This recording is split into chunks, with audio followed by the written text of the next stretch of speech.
But what I thought I would do today is I'm just going to share the meaning that I made out of my war experience.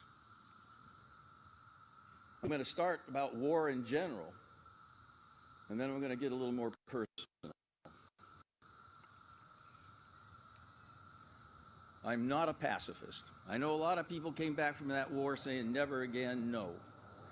I'm a Marine, and I don't know too many Marine pacifists. I'm not anti-war, but I am anti-stupid war.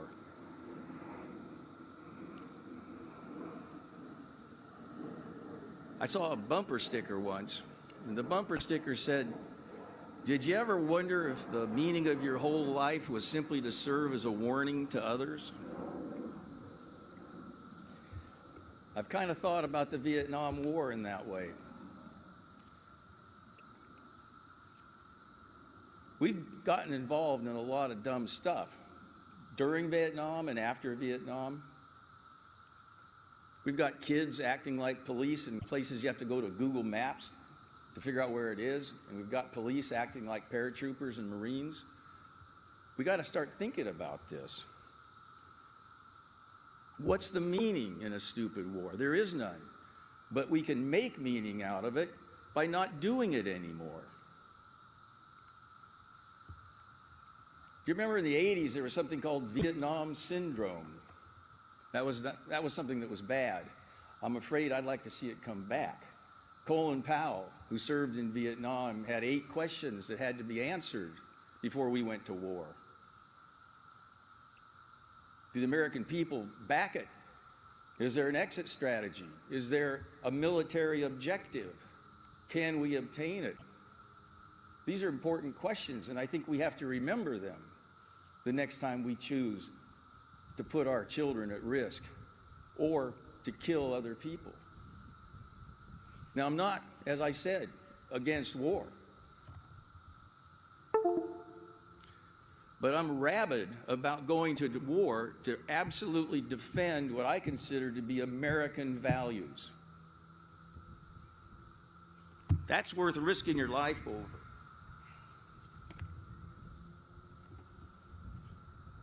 Notice I said risking your life.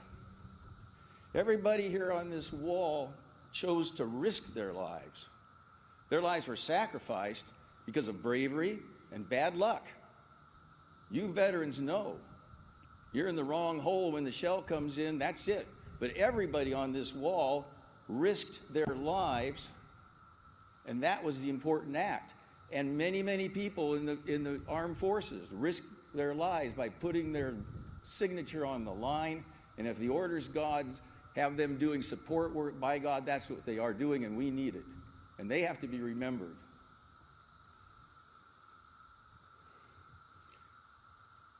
I sort of had this image of, here you are, the company commander comes up to PFC Marlanus and he says, "Marlanus, we're sending you on a suicide mission."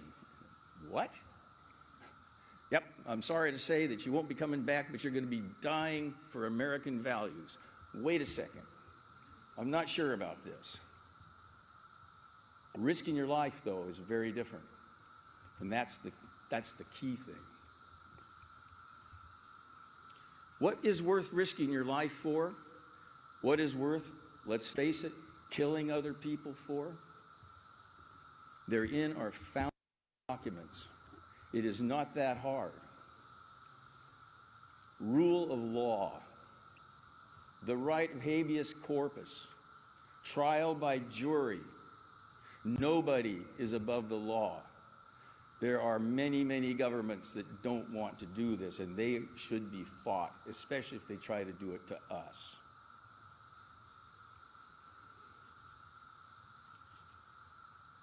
Thomas Jefferson, your life, liberty, and he wrote The Pursuit of Happiness, but he didn't mean that feeling you get when daddy buys you a new car.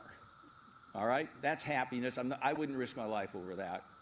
In the late 18th century, when Jefferson was writing, happiness meant something different than it means today. The ghosts of these people are looking down on us, and they don't want us to sort of, be singing about bombs bursting in air without thinking about it. I love that song. I love it. But I know what bombs bursting in air does to human flesh. And so when I hear those words, I have a thought in my mind about how serious this is. And I want our patriotism to be steely-eyed and flinty and serious. It's not about fireworks. Now I'm going to get a little more personal. When I was writing Matterhorn and what it's like to go to war, I have a friend, his name is Joe Bobro. He's sort of a Zen monk. And he said to me, he says, Carl, what you're doing is you're turning your ghosts into ancestors. What he meant by that is ghosts haunt you. Ghosts are the things you stuff inside. Like Nancy was saying, don't talk about it. 20 years, not even telling anybody, you stuff it. Well, that's the ghost that's going to get you into drinking, bar fights, divorces, despair, and yes, suicide. What we did in Vietnam, what's been done in Iraq and Afghanistan, these people and us, we've done that. They're part of us. But they can't be ghosts. We're never going to get rid of them. I'm never going to be able to change the fact that I killed a lot of people, that I made a lot of mistakes, but I can get them out here in front of me where it doesn't haunt me. So I won't end up doing some of those crazy things that we all know happen. My two examples are simple. I got my ghosts turned to ancestors through art. The first one was when I came home, and I've told this story before. I was so fresh out of the jungle, I said jungle rot, in my uniform. I was at an annex to the Pentagon, and I had to take some papers to the White House. And I'm in my uniform heading down, I think it was M Street. And across the street were a bunch of students shouting obscenities at me, flipping me the bird, waving North Vietnamese and Viet Cong flags. And I'm on the other side of the street, and they're shouting baby killer. And I'm thinking to myself two things. One is, the people you're calling baby killers are probably 3 or 4 years younger than you are, and the only reason that you're on that side of the street and they're not is that they didn't get to go to college. And I wanted to walk across the street and talk to those people. But can you imagine, Marine in uniform, got the headlines in the Washington Post, Marine attacks peaceful protesters. I couldn't do it. I was stuck. I couldn't reach across the street. And that ghost haunted me, and then I wrote Matterhorn. That's our story. That's our story. That's the story of a 19-year-old trying to grow up in a very tough spot. The other personal turning of a ghost into an ancestor was I killed a kid right up front and personal.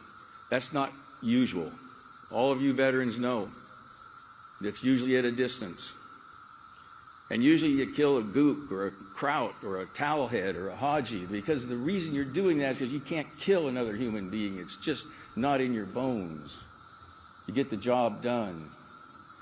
But this particular instance, I had been knocked out by a hand grenade. In fact, that was what put me on the repose. I followed Nancy twice now. She left the repose a week before I got there. Now here today.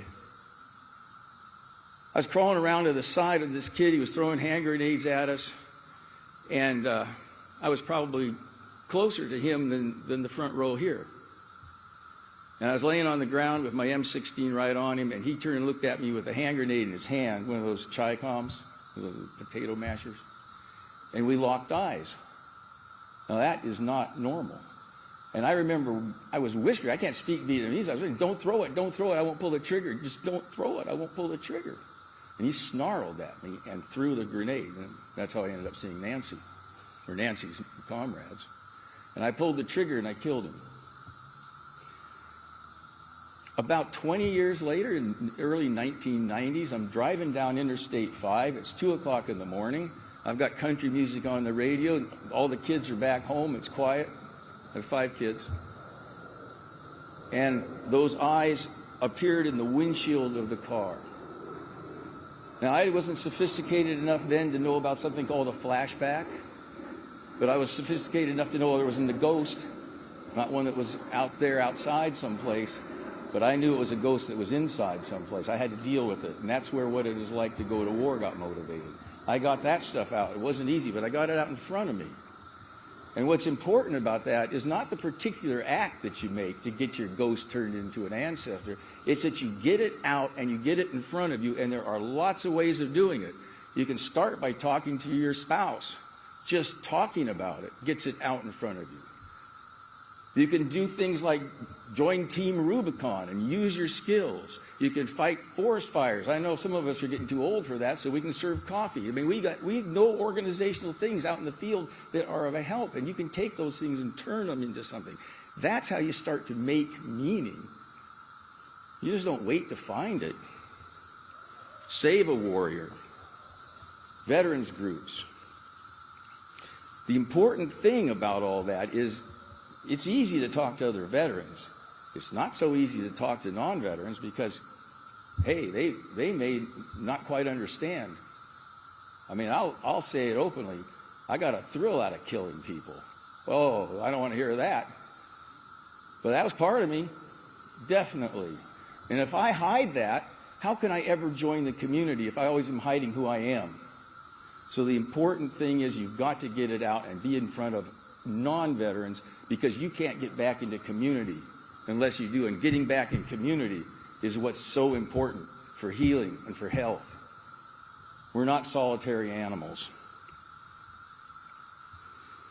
Now there's other ghosts. And these are the ghosts of guys I knew right behind me here. Charlie Company, 1st Battalion, 4th Marines, was there about 2 years. And we had 81 killed. 81 Charlie Company members are on this wall. I don't find any meaning in their deaths. That happened 50 years ago. Meaning has to be now. And meaning is up to me to make meaning out of these deaths. And it's up to you to make meaning out of those that you know. I woke up one morning, maybe 15 years ago, and I realized that I'd spent my whole life trying to race to the top.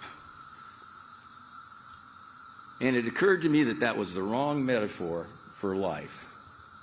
Life isn't about a race between individuals. We can be fooled into thinking it is. It is not. Life is a relay. We're in a relay race, and there are batons that are handed to us, and we carry them, and we're going to hand them on. That's what we're here for, to run that relay. These guys here have already passed their batons. Are we going to drop them? If we drop them, then their lives are lost in vain. There's no meaning there. Meaning's here, in action. And I want to pick up my baton and make sure I carry it. Well, I've dropped it several times, more than once. But I want to try to keep that baton in my hands. And I'm going to tell you a couple of those batons. Cliff Broyers. Cliff, 20-year-old squad leader, was killed on Hill 400, which was a hill we had to take before we took Hill 484. And we abandoned Hill 484 3 times. Where's the meaning in that? There isn't any. But what this 20-year-old squad leader could do is get his squad to do really tough things and do them well. And he died taking out a machine gun that was the objective of his squad. And what baton did he pass to me? Doing tough things first and doing them yourself before you ask other people to do them. He died doing that. And if I let that die with him, then the meaning goes down with Cliff. I don't want to do that. Antanas Prisgintas, 2nd lieutenant. His mom had him, delivered him fleeing from the Red Army in Lithuania. Prisgintas hated communists, I mean with a passion. They took his country, they took his home. And he joined the Marines to fight communism. And he died leading a Marine platoon. Hatred's not something that I want to carry, not of people, but he hated totalitarianism. He hated it with a passion. And I think that I want to do that myself, and I do. That's the baton I carry from Presentas. Charles Thomas, he was my radio operator. 18, wise beyond his years. When I first got there, dumb second lieutenant, inexperienced, and I'd start to come up with some cockamamie order, and this kid standing next to me would sort of lean in like this. I go, Thomas, what is it? You know, I'd go like, what? And he'd say, well, maybe if you did it this way, it might be a little better. Oh, yeah, that makes a lot of sense. I don't know how many lives he saved by stopping me when I was brand new in that platoon making dumb decisions. He had a relationship with authority. He wasn't afraid of it, but he was able to work it. He could manage me quite well, managing up, 18 years old. I made him a squad leader, and he died fulfilling my orders, trying to carry out a squad mission. But what's his baton? 18-year-old squad leader, 12 Marines, life and death decisions. I mean, most 18-year-olds are scared if they have to put on the junior prom. This kid was doing that at 18, and he died when he was 18 doing that. Correct relationship with authority. When to buck it, when to use it. And then there's another even more personal thing about Thomas. We were way up in the mountains, and it was cold. It was cold in Vietnam? Yes, it was cold. We didn't have any jackets. We just slept in our utility shirts, and we had poncho liners. And I got hypothermia, and it was bad. I mean, it was bad. I couldn't talk. I was chattering so much, and I was shaking so much. And I started to get loopy. And Thomas knew what hypothermia was. And he grabbed me, and he took me to the ground, and he wrapped me up with his arms and hugged me and wrapped me in his poncho liner and poncho and stayed with me until I stopped shaking. The baton I carry from Thomas is my own life. I could get real emotional here. And I know a lot of you have a very similar experience. Think about the batons that were given to you. Stanley 19. We were on an assault, and I come up on Stanley, and he's shaking and quivering. He's frightened to death. And he can't seat the magazine of his M16 because his hands are shaking too much. And so I took his M16, I jammed the magazine in there and pulled the receiver back and loaded it around. He said, there you go. And he looked at me, and he's still shivering and quaking, and he went up the hill to take out 2 positions with automatic weapons, and he died doing it. The baton is commitment to duty even when you're shaking with fear. That ain't an easy baton to carry, but that is so necessary for this society. George Jemayeff, we called him Canada. He was born in Osoyoos, British Columbia, and he came south and joined the Marines. And he was, some of you read Matterhorn, he is the inspiration for Vancouver. He's Vancouver's most real character in that novel. I mean, George Jemayeff, Canada, was bigger than life. He looked like Errol Flynn. He was about 6'4". Jungle weight was probably about 200. And he was savvy. He never risked anybody's life. He was badly wounded on Hill 484. It was in a shell hole, bleeding. The Corbett had stuck IV tubes into his arm, and there was a bottle. I don't know how they got it stuck up. And his squad was pinned down by a machine gun, and he heard that they were pinned down, and no one could reach them. He yanked the IV tubes out of that bottle, grabbed an M16, and went running up the hill and attacked that machine gun with the IV tubes dragging out of his arm. He'd already lost a lot of blood. He got hit a couple more times and died, but took out the machine gun, saved his squad. There are 4 people who wear silver bracelets with his name on it because the baton that he passed to them was their own lives. What's the baton for me? The warrior ideal.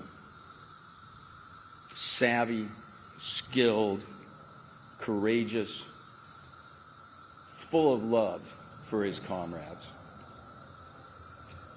We had 2 Canadians killed in Charlie Company. Many Canadians volunteered, many died. And I think on Memorial Day we have to remember our brothers up north. Now there's no meaning to be found for their deaths, but those batons don't die.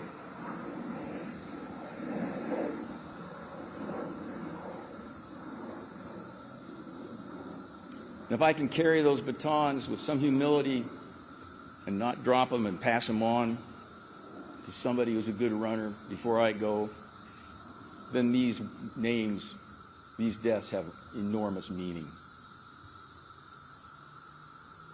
Now, like many of you, like Nancy said, when I came back, I didn't, find anybody throwing garlands around my neck and hugging me and kissing me, and I didn't get a ticker tape parade down Wall Street. It just wasn't like that. So what did I do? Same thing. I hid. I grew my hair long. I didn't wear beads. But I did grow my hair long. Tried to fit in. Wouldn't tell anybody that I served. I wouldn't put it on my resume because I was afraid it would not get me the job. That was how seriously bad it was for returning Vietnam veterans. And then one day, I got ashamed of hiding. I started to turn that ghost into an ancestor. By God, I'm going to go find those medals of mine. And I had stuffed them away. It was actually, honest to God, in a plastic peanut butter jar in the back of a closet. And my father, World War II veteran, landed at Utah Beach, fought through the Bocage, fought in the Battle of the Bulge. He got one of those shadow boxes, and he and I took my medals, and we put them in that shadow box, and I put them on the wall in the living room. About 3 years after Matterhorn was published, I was invited to my high school. Gave my speech, and a high school girl stands up. Out of the mouths of babes and sucklings, she says, "Knowing what you know now, would you do it again?" Well, I had to take a deep breath. I'd never been asked that. I'd never even thought about it before. And I know the war had a tenuous relationship to those values that I just talked about. And I know if I was to do it again, I'd have to take the chances that I wouldn't come back. That's kind of scary. Would I do it again? I had to think about it. And my answer to her was yes. I would do it again because those ancestors I carry from that war are part of me, and I like who I am. And if I had to not do it again, I wouldn't be me.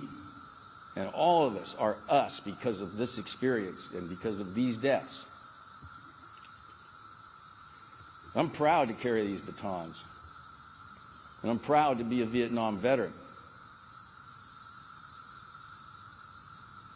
And so I'm going to just leave you with one final thought, somewhat modified from the way we used to say it. I'm so short that what you're seeing and hearing now is a video recording.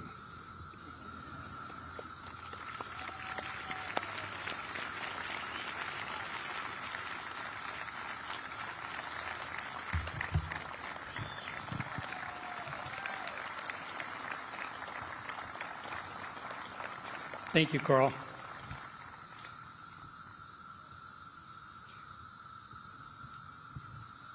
You know, I've met a lot of Vietnam veterans, and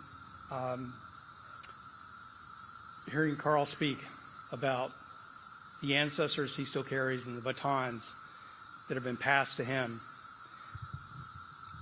I'm reminded. I'm not a Vietnam veteran. I lead the Memorial Fund. But I'm not a Vietnam veteran. I'm a Desert Storm veteran. And part of the reason I'm here is because, well, thank you. I picked up a baton that was passed to me. All of us who have served in uniform after the Vietnam War, we picked up that baton that was handed to us by those who served before. And many of us, like me, who have left the military, that baton has been passed to an even younger generation. That's part of the legacy we all share as veterans. And I think that's something we can all be proud of. It's particularly meaningful to me because, I was raised to believe that the way many of our Vietnam veterans were treated when they came home was wrong, that they did not get the recognition, the honor, the respect that they deserved for serving their country. And when I went to war for my country, I could not have had a more different experience. We could not have asked for more support and respect while we were putting ourselves in harm's way on behalf of our country. And I come to realize that that was because of many of you here today, the Vietnam veterans, who when you came back home made a commitment that you would never let our country send another generation of men and women into harm's way without the proper respect and support that they deserve. That's how I see the baton that you handed to me and to future generations. That is part of your legacy. And I think more than victories on the battlefield, helping our country realize that we should always honor our warriors, regardless of our feelings about any particular war. That is something to be proud of. And that is an amazing legacy, and it's something I thank you all for.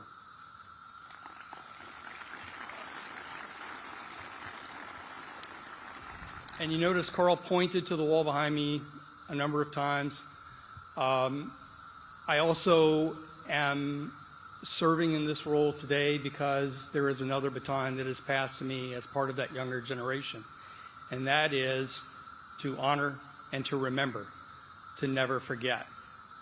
The service and sacrifice of the names on this wall, all of our Vietnam veterans who served, came home. As many of our Vietnam veterans pass, it is up to us, those who come after them, to pick up that baton, to remember and to honor. Otherwise, these names fall to history. It is only as we remember them with ceremonies like this, with our replica wall that travels around the country, with education and outreach to our younger folks to understand maybe about the Vietnam War, but more importantly about the service of our Vietnam veterans. That's how we make sure that their legacy is never forgotten. And that is also a baton that I know our amazing staff at the Vietnam Veterans Memorial Fund carries.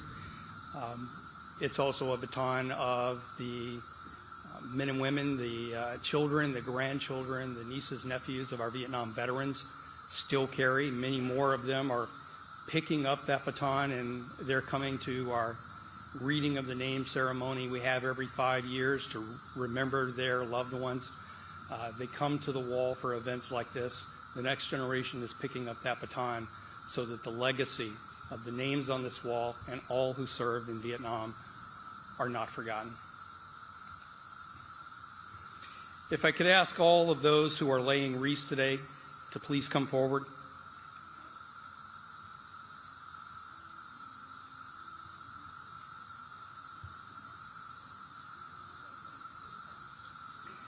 While our wreath bearers get into position, I'd like to take a moment to acknowledge more of the folks in our audience today. I'd like to give my personal thanks to all of our Yellow Hat volunteers who do so much to honor and remember our veterans every day. Some are wearing yellow shirts, yellow hats, the National Park Service volunteers.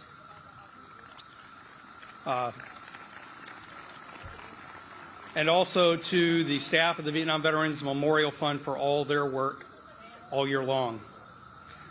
And finally, I want to thank a small army of VVMF volunteers around the country who've been working for more than a decade to find the photos of those listed on this wall for our online Wall of Faces. These volunteers span the country from Florida to Hawaii and many places in between. Of the 58,281 people listed on the wall, and through the dedication and diligence of these volunteers, we now have less than 60 to go to have at least one photo for every name on the wall.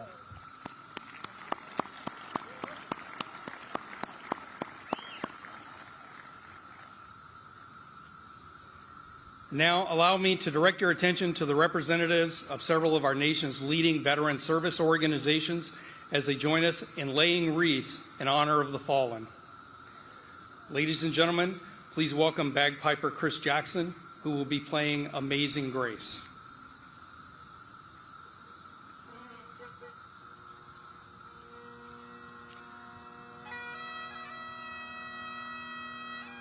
The National Park Service. Vietnam Veterans Memorial Fund. The Vietnam Women's Memorial Foundation.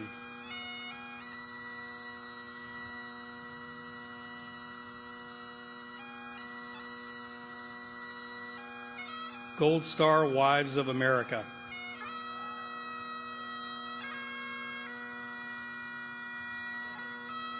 American Gold Star Mothers.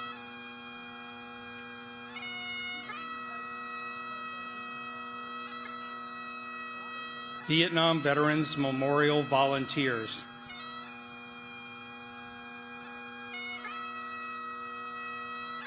Sons and Daughters in Touch.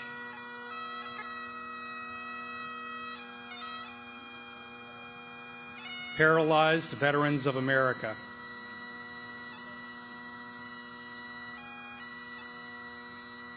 Vietnam Veterans of America.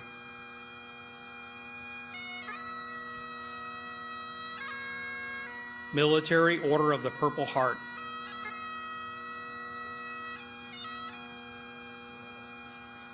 Vietnam Veterans of America, Chapter 227. Jewish War Veterans of the USA. Verizon Veterans Advisory Board. Redcatcher 199th Light Infantry Brigade Association. The Army OCS Alumni Association. The American Legion.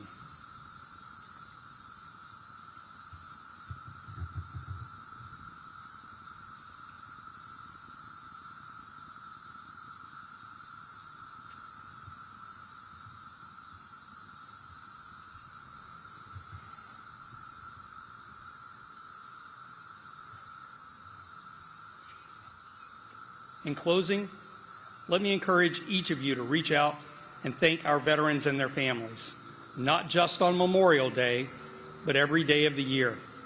Thank you all for coming. Our ceremony concludes with the playing of taps by Staff Sergeant Robert Bonner of the U.S. Marine Corps Band. Please stand.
Thank you all for coming and for joining us online.